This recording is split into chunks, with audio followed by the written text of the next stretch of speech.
Well, I grew up here in Baltimore City in the 20s, and I went to elementary, junior, senior high school. I also went locally to Loyola College and to University of Maryland College Park, which is local. All right, and during your time growing up in Baltimore, can you recall back to one of your most vivid memories as a child? Well, as a child, we walked everywhere. Walked to school, we walked to church, we walked to all of the museums that the school said you had to visit. We walked to the market. We just did a lot of walking. The only time we had an opportunity to ride is in the summertime, when you could get a 10-cent fare and ride from one end of the streetcar line to the other. My parents were working, both mother and father, and my grandmother really was the one who raised me. And there were a lot of grandma-isms, and she also used to say, "in my house," even though it wasn't really her house, but everybody did not contradict her. It was her house.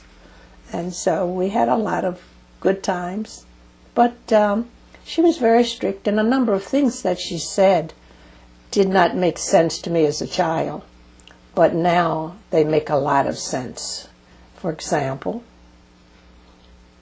show me your company, I'll tell you who you are. Birds of the feather flock together. You lie down with dogs, you get up with fleas. And I really used to frown at that one because we didn't have a dog, so I didn't know how we were going to lie down with dogs and get up with the fleas. But now I understand what all of those sayings were. And she would say, "in my house, you do not smoke, you do not drink, you do not come in late." And that was for not only me, but my mother and my father. So it was a very different time. And it didn't disturb anyone. We just understood and we complied.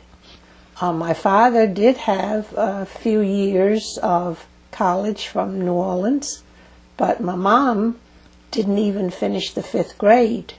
But yet she could read the Bible from Genesis all the way through Revelation, explain it, call all the difficult words, and I'm in school, was having a hard time trying to read some of it myself.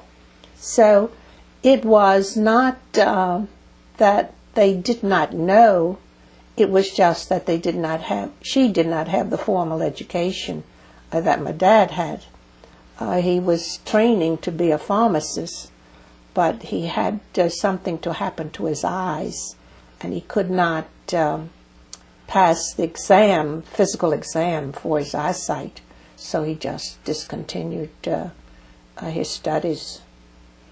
So what means of income did your family? Well, my mother was a domestic, okay, and my father started at the post office, but he again, because of his eyes, he couldn't continue. And at that time, he had a job with what was called the recreational centers. And he would help mentor a number of young men and women at the rec centers.